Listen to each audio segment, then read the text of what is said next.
ఓం శాంతి. Murali date 4-10-2025. ఈరోజు బాబా చెప్తున్నారు, శ్రేష్టాతి శ్రేష్టంగా అయ్యేందుకు స్వయంగా భగవంతుడే మనకు శ్రేష్ట మతాన్నిస్తున్నారు. ఎంత బాబా ఇచ్చినటువంటి మతం పైన నడుస్తామో నరకవాసుల నుండి స్వర్గవాసులుగా తయారవుతాము. మనందరం దేవతలుగా మారేవాళ్ళం. ఎప్పుడూ ఏ విషయంలో అలగకూడదు. ముఖాన్ని నిర్జీవంగా చేసుకోకూడదు. ఎవ్వరికి ఎప్పుడూ దుఃఖాన్నివ్వకండి. దేవతగా అవ్వాలంటే మన నోటి నుండి ఎప్పుడూ పూల లాంటి మాటలే రావాలి. ముళ్ళు లేక రాళ్ళు రాకూడదు. నోటి నుంచి రాళ్ల లాంటి మాటలు వస్తున్నాయి అంటే స్వయం కూడా రాళ్ల వంటి వారే అని అర్థం. చాలా మంచి గుణాలను ధారణ చెయ్యండి. ఇక్కడే సర్వగుణ సంపన్నంగా కావాలి. శిక్షలు అనుభవిస్తే మంచి పదవి లభించదు. దేవతగా మారాలంటే వీటిపైన ధ్యాస చూపించాలి. నోటి నుంచి జ్ఞాన రత్నాలే వినిపించే అభ్యాసం చెయ్యండి. స్వ కళ్యాణం జరగాలన్నా, ఇంటి కళ్యాణం జరగాలన్నా ఇంట్లో చిత్రాలనుంచండి. వాటిపైన మంతన చేసి ఇతరులకు అర్థం చేయించండి.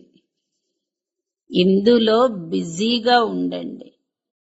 బాబా ఆశీర్వాదాలివ్వండి, ఆశీర్వాదాలివ్వండి అని అడిగే బదులు బాబా ఇచ్చే శ్రేష్ట మతం పైన నడవండి. బలిహారమంతా ఒక్క బాబాది. ఆ ఒక్క బాబాని స్మృతి చెయ్యాలి. నేను బాబాకు ఇంత ఇచ్చాను అన్న అభిమానం ఎప్పుడూ రాకూడదు.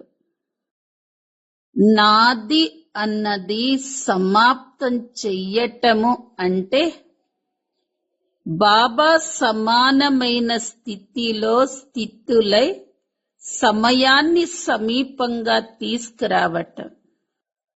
దేహం పైన కానీ ఏ వస్తువు పైన కానీ నాది అనేది ఉంటే సమానతలో పర్సెంటేజ్ ఉంటుంది.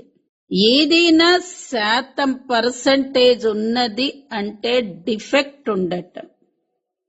డిఫెక్ట్ అంటే లోపం ఉన్నది అంటే పర్ఫెక్ట్ గా కాలేరు. పర్ఫెక్ట్ గా కావాలి అంటే బాబా ప్రేమలో సదా లవలీనమై ఉండాలి. సదా బాబా ప్రేమలో మనం మునిగి ఉన్నట్లయితే సహజంగా ఇతరులను కూడా మన సమానంగా బాబా సమానంగా తయారు చెయ్యగలుగుతాము.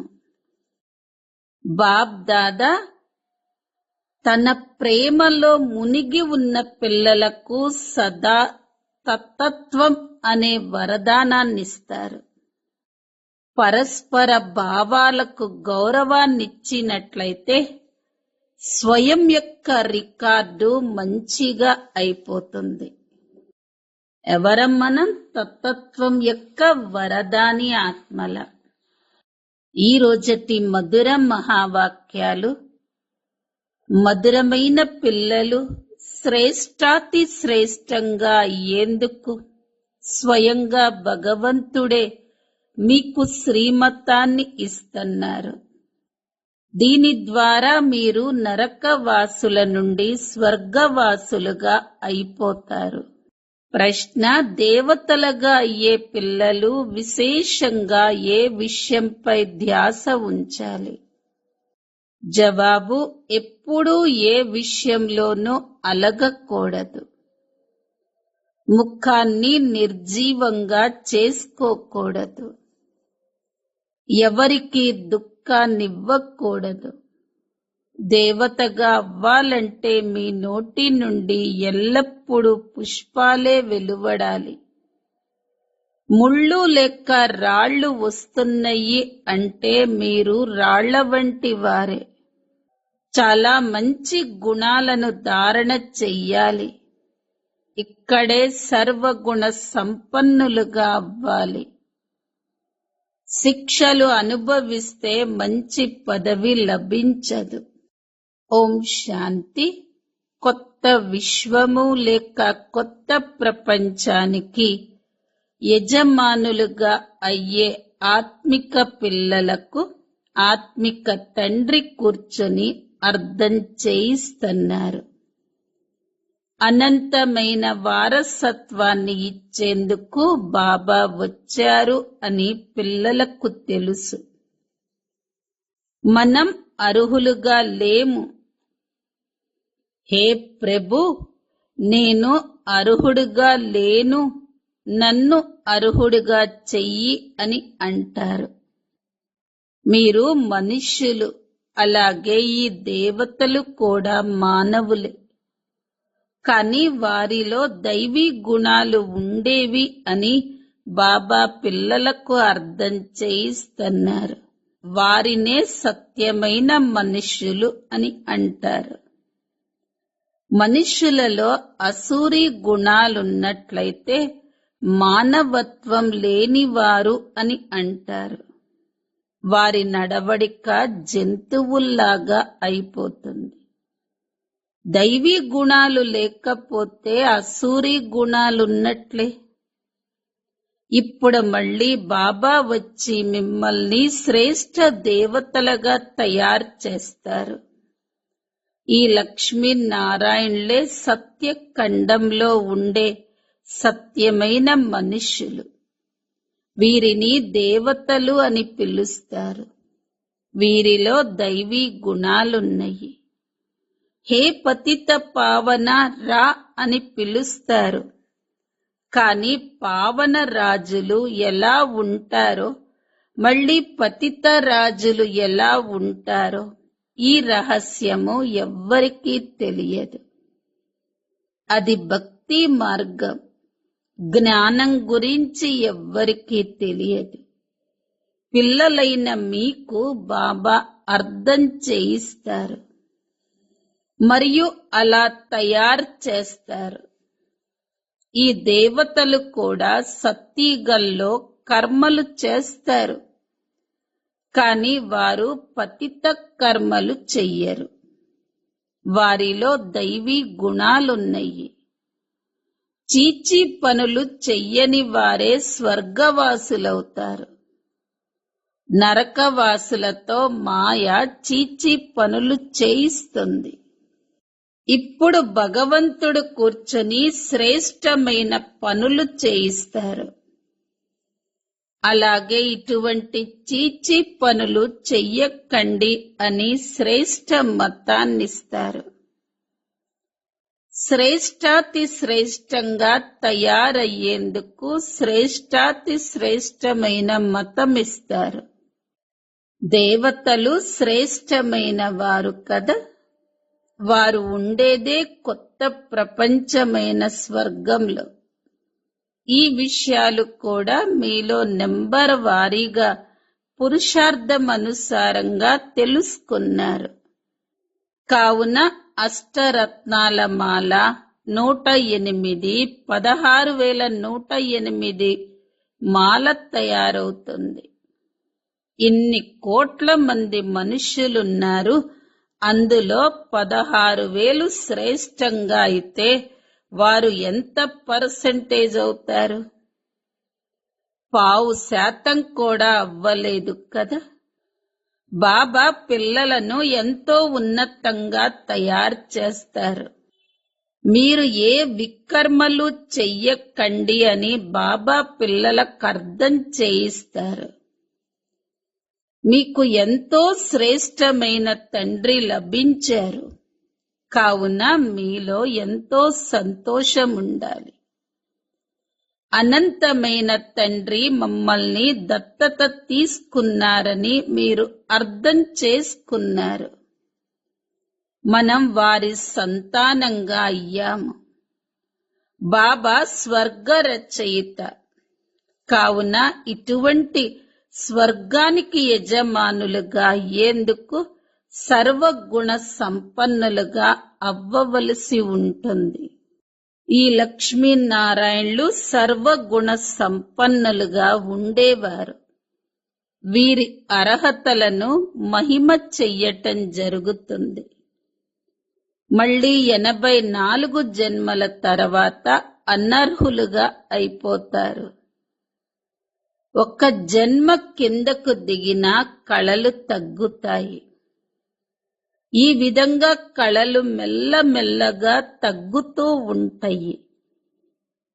డ్రామా కూడా పేనులా మెల్లగా నడుస్తూ ఉంటుంది కదా. అలాగే మీరు కూడా మెల్లమెల్లగా కిందకు దిగుతారు. 1250 సంవత్సరాల తర్వాత 2 కళలు తగ్గిపోతాయి. మళ్ళీ రావణ రాజ్యంలో త్వరగా కళలు తగ్గిపోతాయి. గ్రహణం కూడా పడుతుంది. సూర్య చంద్రులకు కూడా గ్రహణాలు పడతాయి కదా. ఈ చంద్రుడికి నక్షత్రాలకు గ్రహణాలు పట్టవు అని కాదు, అందరిపై ఇప్పుడు పూర్తిగా గ్రహణం పట్టి ఉంది. స్మృతి ద్వారానే గ్రహణం తొలగిపోతుంది అని ఇప్పుడు బాబా చెప్తున్నారు. కావున ఇప్పుడు ఏ పాపము చెయ్యకండి. దేహ అభిమానంలోకి రావటమే మొట్టమొదటి పాపం. ఇది చాలా చెడ్డ పాపం. పిల్లలకు ఈ ఒక్క జన్మ కోసం శిక్షణ లభిస్తుంది. ఎందుకంటే ఇప్పుడు ప్రపంచం మారనున్నది. మళ్ళీ ఈ విధమైన శిక్షణ ఇంకెప్పుడూ లభించదు. బ్యారిస్టర్ మొదలైన వారి శిక్షణను మీరు జన్మ జన్మాంతరాల నుండి తీసుకుంటూ వచ్చారు. స్కూళ్ళు మొదలైనవి ఎల్లప్పుడూ ఉంటాయి. ఈ జ్ఞానం ఒక్కసారే లభిస్తుంది. జ్ఞాన సాగరుడైన బాబా ఒకేసారి వస్తారు. బాబా తన మరియు తన రచన యొక్క ఆది మధ్య అంత జ్ఞానాన్నంతటినీ ఇస్తారు. ఆత్మలైన మీరు పాత్రదారులు అని బాబా ఎంతో సహజంగా అర్థం చేయిస్తారు.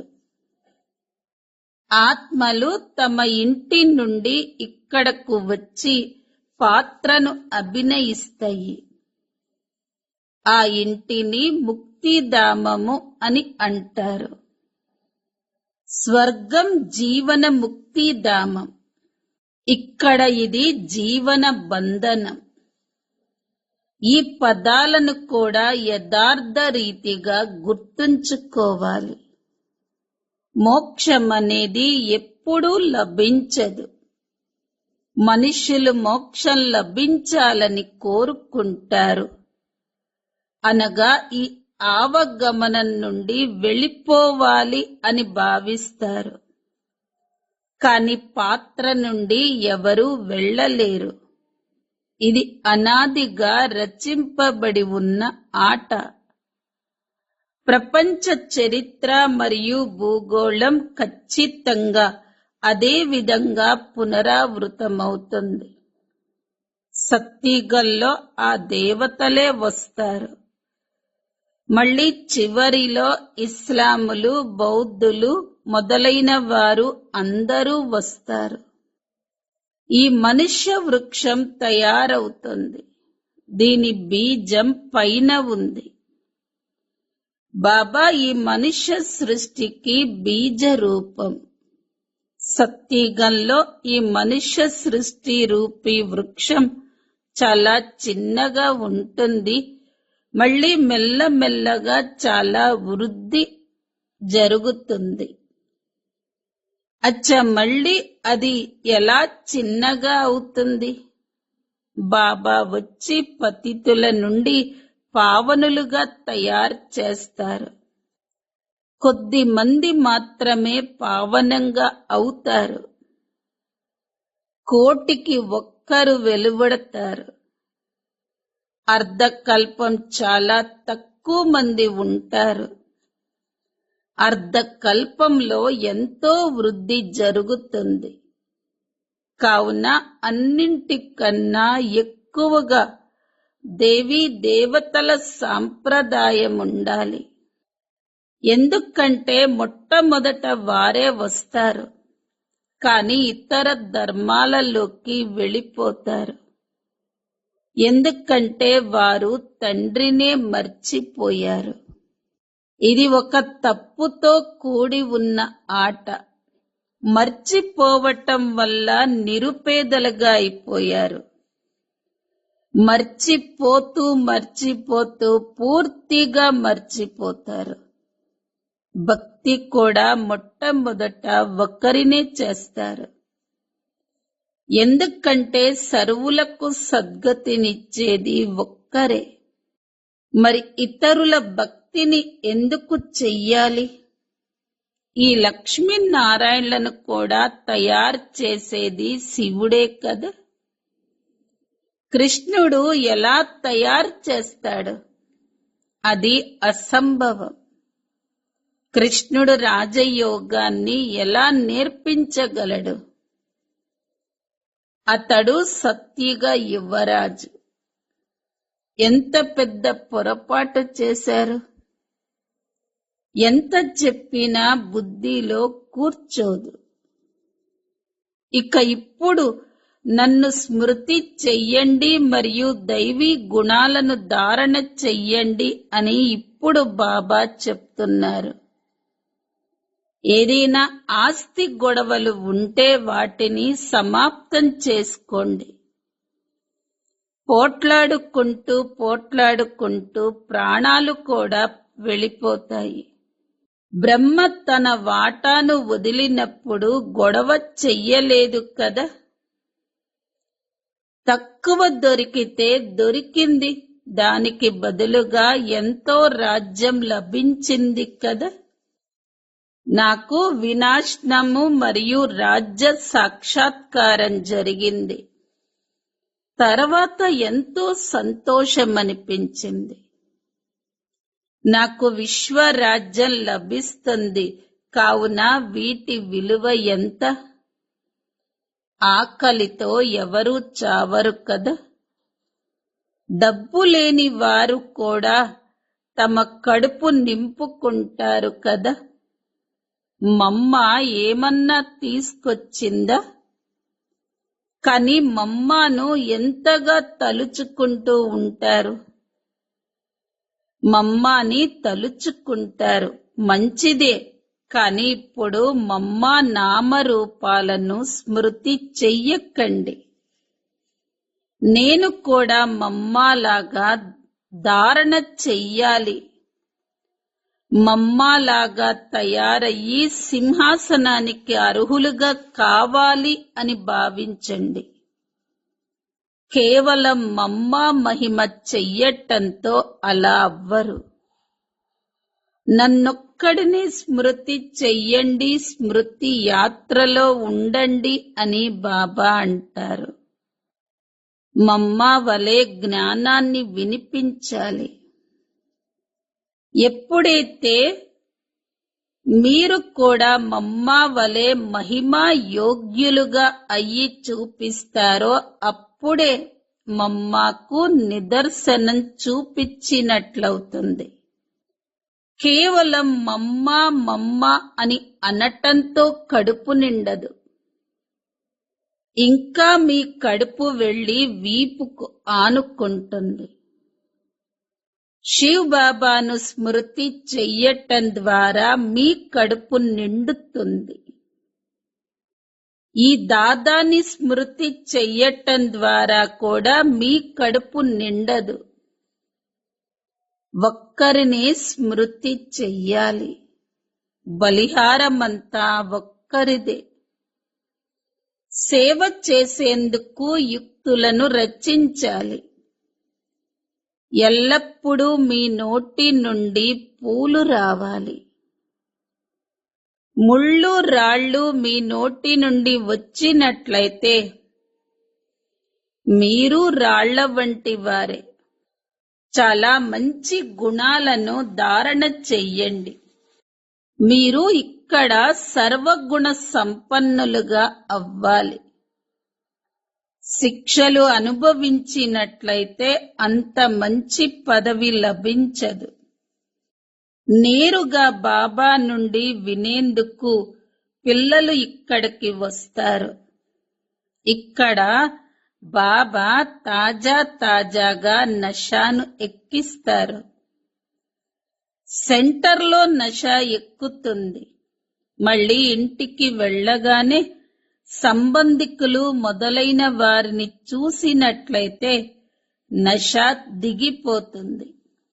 ఇప్పుడు ఇక్కడ మేం బాబా పరివారంలో కూర్చున్నాము అని మీరు భావిస్తారు. అక్కడ అసూరి పరివారం ఉంటుంది. అక్కడ ఎన్ని గొడవలుంటాయి.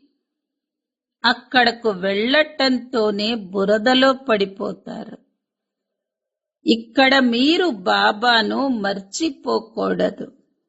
ప్రపంచంలో ఎవరికీ సత్యమైన శాంతి లభించదు. పవిత్రత, సుఖము, శాంతి, సంపదలను ఒక్క బాబా తప్ప ఇంకా ఎవరూ ఇవ్వలేరు. బాబా ఆయుష్మాన్ భవ, పుత్రవాన్ భవ అని ఆశీర్వాదాలు ఇవ్వరు. ఆశీర్వాదాలతో ఏమీ లభించదు. ఇది మనుష్యుల పొరపాటు. సన్యాసులు మొదలైన వారు కూడా ఆశీర్వాదాలు ఇవ్వలేరు. ఈరోజు ఆశీర్వాదాలిస్తారు, రేపు వారే చనిపోతారు. పోపులు కూడా ఎంతో మంది వచ్చి వెళ్ళారు. గురువుల సింహాసనం కొనసాగుతూ ఉంటుంది. చిన్నతనంలోనే గురువు చనిపోతే వేరొక్కరిని గురువుగా చేసుకుంటారు. లెక్క శిష్యులలో ఒక్కరిని గురువుగా చేసేస్తారు. ఇక్కడ బాపు దాదా అందరికీ ఇస్తారు. వారు తీసుకొని ఏం చేస్తారు? నేను నిరాకారుడిని, మీ నుండి తీసుకునేది సాకారుడు. అది కూడా అర్థం చేసుకోవలసిన విషయం. మేము శివ్ బాబాకు ఇస్తున్నాము అని కూడా ఎప్పుడూ అనకూడదు. మనం శివ్ బాబా నుండి కొన్ని వేల రెట్లుగా తీసుకున్నాం. బాబాకు ఇవ్వటం లేదు. బాబా మీకు లెక్కలేనంతగా ఇస్తారు. శివ్ బాబా దాత. మీరు వారికి ఎలా ఇవ్వగలరు? నేను ఇచ్చాను అని భావించటం వల్ల దేహ అభిమానం వచ్చేస్తుంది. మనం శివ్ బాబా నుండి తీసుకుంటున్నాము అని బాబా వద్దకు ఎంతో మంది పిల్లలొస్తారు. వచ్చి వారు ఇక్కడ ఉంటారు. మరి వారికి ఏర్పాట్లు కూడా కావాలి కదా. వాస్తవానికి మీరు మీకోసమే ఇస్తున్నారు. బాబా తన కోసం ఏం చేసుకుంటారు? రాజధానిని కూడా మీకే ఇస్తారు. కావున మీకోసం మీరే చేసుకుంటారు. మిమ్మల్ని నాకన్నా ఉన్నతంగా తయారు చేస్తాను. మరి ఇటువంటి తండ్రిని మర్చిపోతారు. అర్ధకల్పం పూజ్యులుగా, అర్ధకల్పం పూజారులుగా అవుతారు. పూజ్యులుగా అవ్వటం వల్ల మీరు సుఖధామానికి యజమానులుగా అవుతారు. మళ్ళీ పూజారులుగా అవ్వటం వల్ల దుఃఖధామానికి యజమానులుగా అవుతారు. బాబా ఎప్పుడు వచ్చి స్వర్గాన్ని స్థాపన చేస్తారో కూడా ఎవ్వరికీ తెలియదు. ఈ విషయాలు సంగమయుగ బ్రాహ్మణులైన మీకే తెలుసు. బాబా ఎంతో బాగా అర్థం చేయిస్తారు. అయినా ఎవరి బుద్ధిలోనూ కూర్చోదు. బాబా ఏ విధంగా అర్థం చేయిస్తారో అలా యుక్తిగా అర్థం చేయించాలి. పురుషార్థం చేసి ఈ విధంగా తయారవ్వాలి. బాబా పిల్లలకు అర్థం చేయిస్తారు. పిల్లల్లో చాలా మంచి దైవీ గుణాలుండాలి. ఏ విషయంలోనూ అలగకూడదు. మొహాన్ని మృత కళేబరంగా మార్చుకోకండి. ఇటువంటి పనులేవి ఇప్పుడు చెయ్యకండి అని బాబా అంటారు. చండీదేవి మేళా కూడా జరుగుతుంది. ఎవరైతే బాబా మతం పైన నడవరో వారిని చండిక అని అంటారు. వారు దుఃఖాన్ని ఇస్తారు. ఇటువంటి చండికల మేళా కూడా జరుగుతుంది. మనుష్యులు అజ్ఞానులు కదా, దాని అర్థాన్ని తెలుసుకోరు. ఎవరిలోనూ శక్తి లేదు. లోపల ఖాళీగా ఉంటారు. మీరు బాబాను బాగా స్మృతి చేస్తారు కాబట్టి బాబా నుండి మీకు శక్తి లభిస్తుంది. కానీ ఇక్కడ ఉండి కూడా చాలా మంది బుద్ధి బయటకు భ్రమిస్తూ ఉంటుంది. కావుననే ఈ చిత్రాల ముందు కూర్చున్నట్లయితే మీ బుద్ధి ఇందులోనే నిమగ్నమై ఉంటుంది అని బాబా అంటారు. సృష్టి చక్రం గురించి, మెట్ల చిత్రం గురించి ఎవరికైనా అర్థం చేయించేటప్పుడు సత్తిగల్లో చాలా తక్కువ మంది మనుష్యులుంటారు. ఇప్పుడు ఎంతో మంది మనుష్యులు ఉన్నారు అని చెప్పండి. నేను బ్రహ్మ ద్వారా కొత్త ప్రపంచ స్థాపనను, పాత ప్రపంచ వినాశనాన్ని చేయిస్తాను అని బాబా అంటున్నారు. ఈ విధంగా చెప్పటం అభ్యాసం చెయ్యాలి. మీ నోటిని మీరే తెరుచుకోవచ్చు. మీ లోపల ఏ చింతనైతే జరుగుతుందో దానిని బయటకు తీసుకురావాలి. మీరు మూగవారైతే కాదు కదా. ఇంట్లో కబుర్లు చెప్పుకునేందుకు మీ నోరు తెరుచుకుంటుంది. మరి జ్ఞానాన్ని వినిపించేందుకు నోరు తెరుచుకోదా? చిత్రాలు అందరికీ లభించగలవు. మా ఇంట్లోని వారి కళ్యాణం చెయ్యాలి అన్న ధైర్యం ఉండాలి. మీ గదిని చిత్రాలతో అలంకరించండి. అప్పుడు మీరు బిజీగా ఉంటారు. అప్పుడు అది మీ లైబ్రరీ అయిపోతుంది. ఇతరుల కళ్యాణం చేసేందుకు చిత్రాలు మొదలైనవి పెట్టాలి. ఎవరొస్తే వారికి అర్థం చేయించండి. మీరు ఎంతో సేవ చెయ్యొచ్చు. వారు కొద్దిగా విన్నా ప్రజల్లోకి వచ్చేస్తారు. బాబా మీ ఉన్నతి కోసం ఎన్నో యుక్తులను తెలియచేస్తారు. బాబాని స్మృతి చేసినట్లయితే మీ వికర్మలు వినాశనమవుతాయి. అంతేకాని గంగలోకి వెళ్లి పూర్తిగా మునిగిన వికర్మలేవి వినాశనమవ్వవు.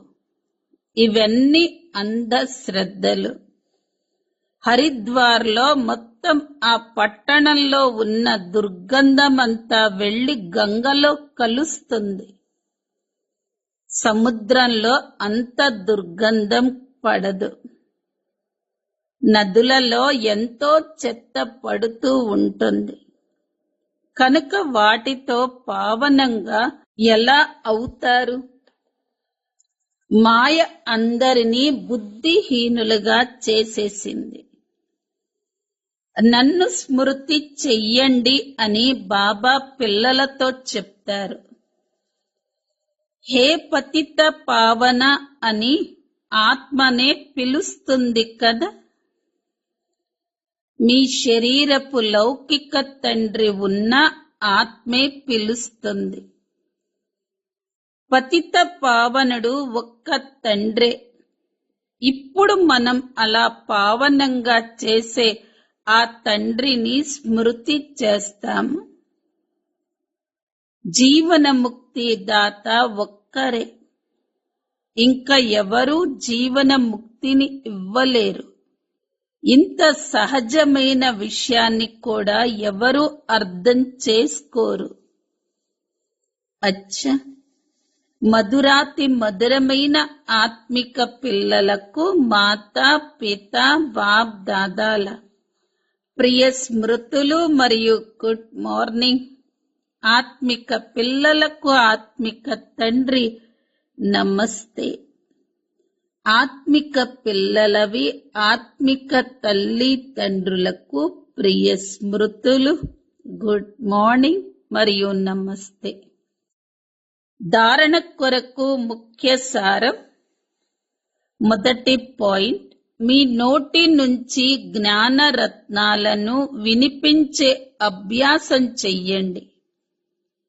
మీ నోటి నుంచి ముళ్ళు రాళ్ళు ఎప్పుడూ రాకూడదు.